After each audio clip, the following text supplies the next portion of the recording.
This episode was suggested by my friend who goes by Des so thank you, Des. I didn't realize how wild the situation was until I began my research. I'd heard about the hack at the time, but I didn't see just how in-depth it went. So thank you for suggesting this, because I'm not sure I would have covered it otherwise. Anyways, today I'm proud to present the Sony 2011 PSN Hack. Sony was lagging behind in the online gaming world, the very limited online features being lackluster compared to that of the Xbox 360 and their online play capabilities. But Sony was determined to launch the PlayStation into the future with the PlayStation Network. There were many problems at first, but with the PS3, Sony was determined to improve the PlayStation Network in all areas, except security. You could message friends in games now, download games in the background. Sony may have even caught up to Microsoft, the current giant of the console wars, if it weren't for one pesky little hacker group and a security flaw embarrassing even by 2011 standards. And that's saying a lot, because no one cared about security in 2011. LulzSec is a hacking group with strange motivations. Not money, just for the lulz. This group was run by a bunch of kids aged 18 to 26, which is actually kind of impressive that they have hacking skills that young, but still, 2011 was a weird time for cybersecurity and hacking, with many hacktivist groups on the rise, and a very limited amount of experts on the defensive side. LulzSec used a hacking tool that, even by 2011, should not have worked. An SQL injection. Before I was into cybersecurity, I loved data, so I know a thing or two about SQL and SQL injections. An SQL injection is a type of injection attack where an outsider is able to inject malicious code into a website by taking advantage of special characters used by the language to write code. Basically, you can write your own SQL code to delete, modify, or see data, and just do stuff like type it into the username and password of a login screen. In a competent, modern database, these special characters and functions simply aren't allowed characters, and there's other methods to also block that off. This is partially why some sites only allow usernames with letters, numbers, and maybe a hyphen or an underscore.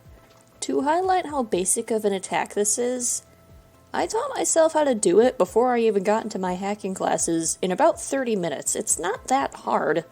And I didn't even learn one type of SQL injection. I learned about 3 types in that time, then I'll take advantage of different systems. Of course, now I know much more sophisticated methods of hacking, but I tend to be more of a defensive and forensics type of person than an offensive person, so I don't do a lot of actual hacking, just more protection and analysis. Very exciting, I know. I cannot emphasize more how easy this type of attack is to learn, especially for a hacking group who already knows much more sophisticated hacking methods. So the only thing blocking any ordinary person from viewing the user data of millions of PlayStation users was a shittily coded login page that by 2011 was considered poorly secured. LulzSec even criticized Sony for being vulnerable to one of the most basic types of web attacks, and they had a really good point.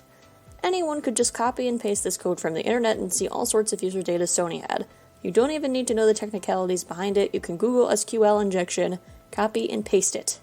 That's it. Of course, LulzSec was a bit more sophisticated than the average person copying and pasting an SQL injection, and disguised their location by using a proxy server, which is a server between a client, LulzSec, and another server, the PlayStation Network. The proxy server used was called Hide My Ass, and it could, well, hide your ass, preventing your true location from being known. Hide My Ass was a pretty popular proxy server then and allowed you to do things like change your geolocation in order to see test results earlier, which is what I know a lot of advanced placement students did so they could get their AP score results early, including me. I did this. So yes, what I'm telling you right now is LulzSec used 2 things that the average internet user could just figure out on their own, and many average internet users did figure out on their own.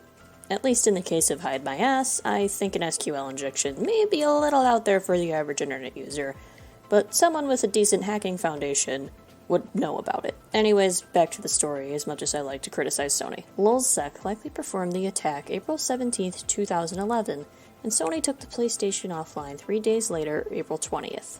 Which is when they figured out something had gone wrong and they had to figure out exactly what it was. Sony had somewhat anticipated this, as earlier they had been bombarded with DDoS attacks.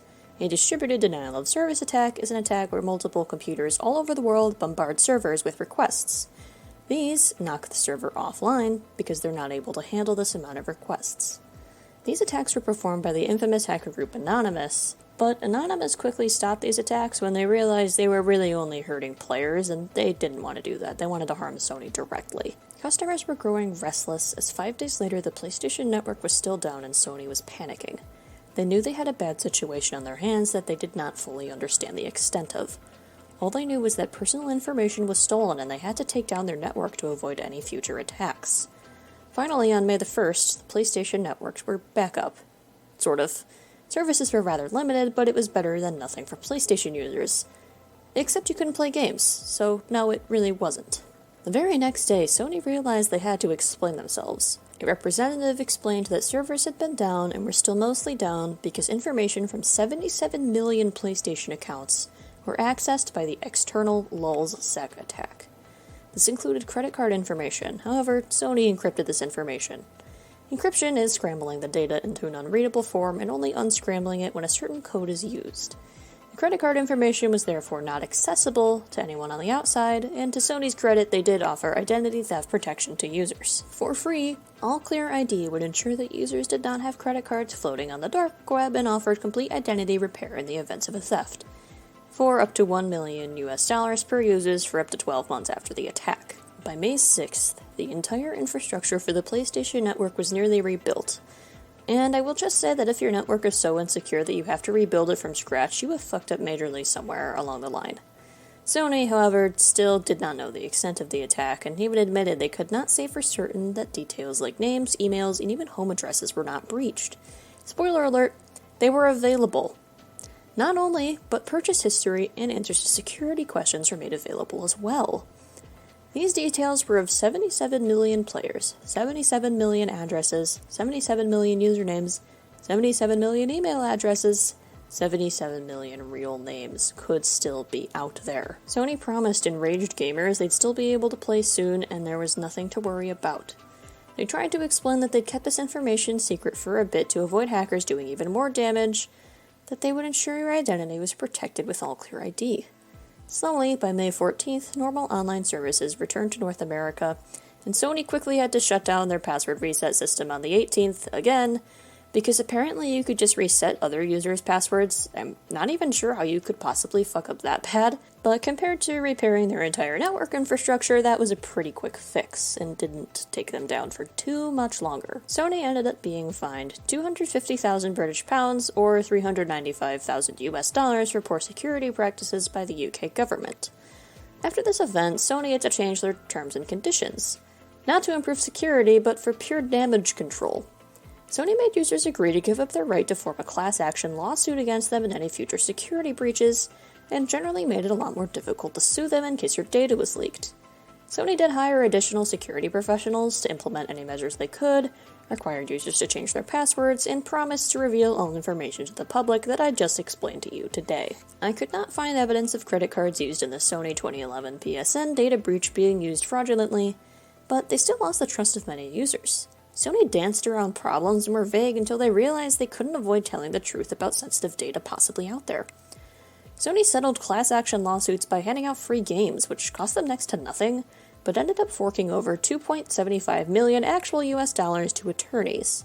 Despite trying to protect users from identity theft, the details leaked could still be used by bad actors, which is really just another term for cybercriminals, typically ones using social engineering or manipulation to pretend to be someone else, using personal details they gained access to this very day.